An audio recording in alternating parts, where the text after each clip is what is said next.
Terima kasih atas kesempatan yang diberikan. Pada kesempatan ini saya Dominikus akan menyampaikan topik mengenai imunisasi. Ini adalah suatu hal yang sangat penting yang kita lakukan dan juga dilakukan oleh semua negara di seluruh dunia dalam upaya untuk mencegah penyakit tertentu. Nah, imunisasi sudah terbukti dalam banyak hal dan akan kita lihat bagaimana imunisasi sebetulnya. Ada 3 yang akan dibahas. 2 adalah pendahuluan dan pesan, kemudian 1 dari inti utamanya.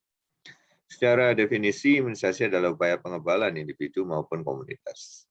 Dan upaya mendapatkan kekebalan pada seseorang itu sebetulnya bukan cuma dari imunisasi. Kita bisa mendapat kekebalan ketika sakit. Jadi setelah sakit biasanya orang punya kekebalan, tapi ini bervariasi. Atau tidak sakit tapi terpapar oleh organisme penyebab penyakit pun bisa demikian. Lalu yang ketiga adalah dari imunisasi, dan yang keempat diturunkan dari ibunya untuk bayinya, untuk beberapa aspek tapi tidak semua. Oleh karena yang pertama dan kedua itu ada resiko yang bersangkutan meninggal atau sakit berat, maka tentu yang lebih aman adalah jalur imunisasi. Yang diberikan untuk imunisasi ini adalah bahan yang kita sebut sebagai vaksin. Jadi dalam beberapa hal imunisasi sering disebut sebagai vaksinasi. Sebenarnya tidak terlalu 100% tepat, tapi ini bisa dipakai untuk saling menggantikan dalam beberapa aspek tertentu. Asal kata vaksin itu sebenarnya dari sapi, ya, vaka, yang bermula dari bahan yang disuntikkan oleh Edward Jenner, yang memang memulai imunisasi modern di dunia ini. Ini gambar ketika dia melakukan upaya untuk memberikan nanah dari seseorang pemerah susu sapi kepada seorang anak umur 8 tahun yang kita sebut sebagai James Phipps. Nah, di dalam sejarah sebelum Jenner, sejak zaman Hippocrates, imunisasi telah dilakukan. Dan dipraktekkan juga terutama dalam peradaban bangsa-bangsa besar seperti Cina, Mesir, dan India. Tapi baru pada abad modern, sekitar abad ke-18, Turki menggunakan teknik-teknik imunisasi yang selanjutnya dibawa ke Inggris dan Amerika Serikat. Pada saat ini tidak ada satupun negara di dunia yang tidak melakukan.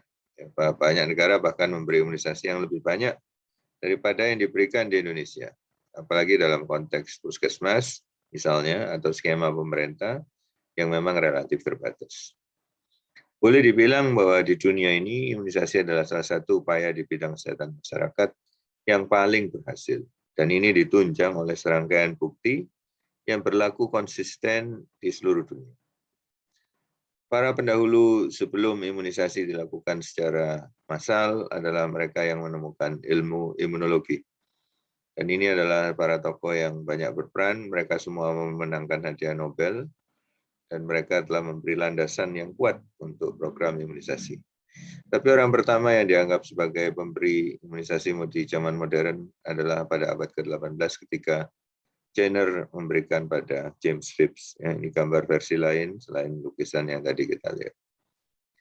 Sebetulnya sebelum Jenner melakukan, istrinya duta besar Inggris di Turki yang disebut atau bernama Lady Mary Wortley Montagu telah menyaksikan bagaimana dokter-dokter Turki melakukan imunisasi pada anak-anak mereka dan menghendaki supaya teknik itu dibawa ke Inggris. Dia mengundang dokter-dokter Inggris, mempelajari teknik dari Turki dan kemudian membawa teknik ini ke Inggris dan kemudian menyebar ke Eropa. Jadi sebelum Jenner melakukan, ada orang lain yang juga melakukan hal yang sama, yang kemudian memberi pengaruh besar terhadap imunisasi di Eropa. Ini adalah contoh dari penemu vaksin. Ya. Mereka berdua menemukan vaksin polio, Salk menemukan polio yang diinjeksikan, dan Sabin adalah polio yang diteteskan. Jadi sampai hari ini kedua vaksin masih digunakan dan terbukti mampu melenyapkan penyakit polio dari hampir seluruh dunia. Tapi orang yang paling banyak terlibat dalam riset mengenai vaksin di dunia ini adalah Maurice Hilleman. Meninggal kira-kira 20 tahun yang lalu setelah melakukan penelitian, terlibat dalam tim penelitian lebih dari 40 jenis vaksin.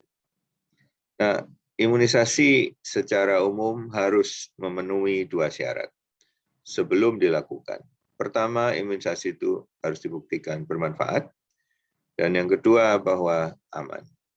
Nah, ini pada syarat ini tidak dapat ditawar. Sebelum melakukan sesuatu yang melibatkan vaksin, maka keduanya harus dibuktikan terlebih dahulu.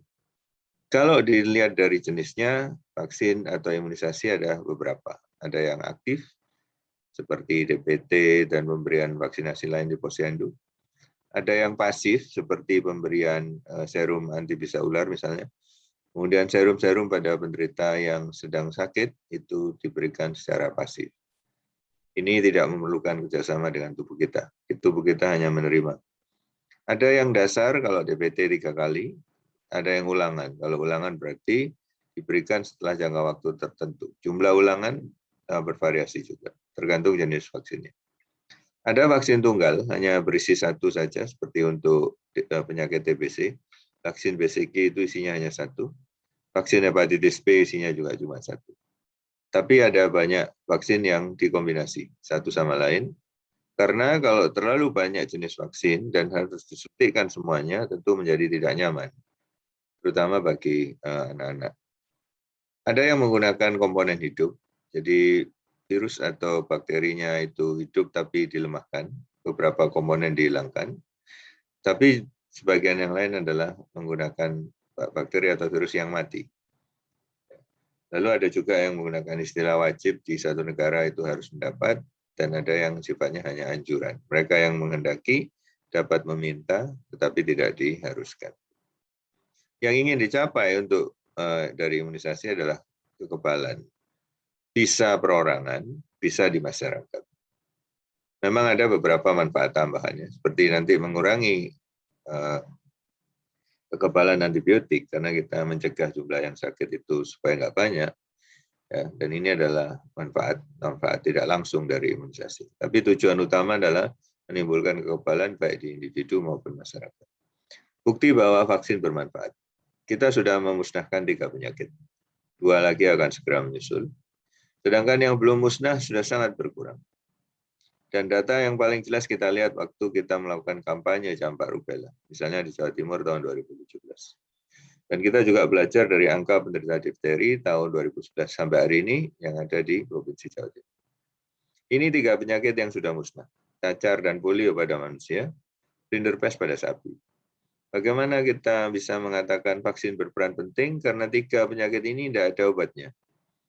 Cacar selalu menimbulkan kematian atau cacat, wajahnya menjadi berlubang-lubang. Ya, wajah adalah tempat yang paling sering terkena. Polio menimbulkan kelemahan otot yang permanen, tidak dapat diperbaiki, hanya bisa dilatih saja. Maka kita melihat anak-anak yang kakinya kecil separuh, ya, tapi yang berat, yang lumpuh adalah otot nafasnya. Nah, mereka yang tidak hilang penyakitnya sudah sangat berkurang. Campak di Eropa sudah menurun, difteri di negara-negara maju mungkin sudah 30 tahun tidak terlihat oleh karena imunisasi. Ini gambarnya. Baik pada difteri, pertussis, Haemophilus influenza tipe B, campak, mumps, gondong, atau rubella, semuanya menurun dengan tajam. Dibandingkan periode-periode ketika vaksin belum ada, kita mendapatkan hasil yang sangat nyata di mana penyakit itu turun luar biasa banyak. Tetapi kalau vaksinasi diberhentikan, maka penyakit akan datang kembali. Nah, ini satu bukti lain bahwa vaksin itu memang bermanfaat. Ya, campak dan di Eropa maupun di negara-negara lain di dunia ini merajalela kembali setelah vaksinasi mengalami penurunan. Nah, ketika dilakukan kampanye campak rubella di Jawa Timur tahun 2017, angka pencapaian ternyata lebih dari 100% target. Ini angka yang dirilis secara resmi, di Jawa Timur itu bahkan 105%. Maka sebagai akibatnya setahun kemudian tidak ada pasien campak. Hanya ada sekitar 50 penderita campak dalam setahun. Angka terendah sepanjang sejarah yang menunjukkan bahwa imunisasi tahun 2017 itu memang efektif dan memang diberikan pada yang berhak menerima. Sedangkan pada kasus difteri kita belajar, hampir seluruhnya adalah yang tidak diimunisasi atau imunisasinya tidak lengkap. Jadi memang nampak di dalam grafik ini, kelompok terbesar itu adalah yang tidak lengkap. Ya, dan itu ditunjukkan dengan imunisasi yang berwarna biru ini. Nah, jadi disinilah tempat terbesar. Sekarang ini pemerintah memberikan 7 imunisasi untuk bayi, kemudian beberapa untuk anak sekolah, seperti di dalam gambar ini ada hepatitis B, BCG, polio, DPT, HIV, campak, rubella. Anak sekolah juga dapat DPT campak rubella. Remaja mendapat dulu TT, sekarang TT. Kemudian campak rubella dan kanker leher rahim, HPV. Dewasa dan ibu hamil mendapat vaksinasi tetanus dan difteri yang disingkat sebagai TD. Tahun 2021 dan seterusnya akan ada tambahan vaksin secara bertahap. Kita mulai dengan Provinsi Jawa Timur dan Jawa Barat tahun ini mendapat tambahan vaksin pneumokokus yang akan diberikan pada umur 2, 3, dan 12 bulan. Jadi sepanjang sejarah, pada tahun tertentu atau belakangan ini hampir setiap tahun, ada vaksin-vaksin tambahan yang diberikan dalam skema pemerintah. Yang tidak diberikan dalam skema pemerintah itu cukup banyak. Dan umumnya di jalur swasta bisa didapat, berbagai kelompok umur bisa mendapatkan ini. Tapi memang tidak setara kita ini dengan negara-negara maju, ya, sesuai dengan derajat negaranya. Belum bisa menyamai negara-negara maju. Jadi vaksin telah terbukti sangat bermanfaat, terbukti keamanannya, tapi tentu tidak ada yang 100% sempurna. Nah, berbeda dengan obat, vaksin ini diberikan pada orang sehat. Jadi hati-hati, tingkat kewaspadaan kita, tingkat kehati-hatian kita harus lebih tinggi. Kalau vaksin ini nanti tidak aman, maka nasib dari program imunisasi dalam bahaya. Seringkali yang kita lihat adalah efek simpang dari vaksin, tetapi dalam konteks yang lebih besar, efek simpang itu dimasukkan sebagai kejadian ikutan pasca imunisasi. Dalam kematangan program imunisasi, awalnya penyakit banyak, garis merah di sebelah kiri, ujung kiri. Setelah vaksin ada, vaksin mulai meningkat, tahap 2 yang putus-putus itu. Sejalan dengan meningkatnya vaksin, penyakit menurun. Tetapi penyakit menurun ini kemudian membuat orang lupa bahwa menurunnya itu karena vaksin. Mulailah orang hilang kepercayaan. Penyakitnya tidak ada, penyakitnya tidak berbahaya dan sebagainya. Padahal itu karena pengaruh vaksin. Ketika orang merasa dia tidak memerlukan, mulailah vaksin tidak digunakan. Hilangnya kepercayaan tahap 3. Begitu Anda hentikan vaksinasi, pada saat itu juga penyakit akan meningkat. Dan terjadilah kejadian luar biasa. Kalau sudah kejadian luar biasa, baru orang merasa bahwa, oh iya, vaksin memang diperlukan. Ini adalah tahap keempat, kepercayaan kembali. Ya, kemudian kita akan melanjutkan karena kepercayaan orang sudah kembali, dan dengan sendirinya penyakit akan menurun. Sampai pada titik di mana dia bisa dinyatakan penyakit sudah hilang. Ya, tidak semua penyakit dapat dihilangkan pada kondisi saat ini. Dan ini sudah kita buktikan. Nah, tetapi karena tidak ada yang sempurna, selalu akan ada orang yang divaksin tapi masih sakit. Cuma jumlahnya tidak banyak.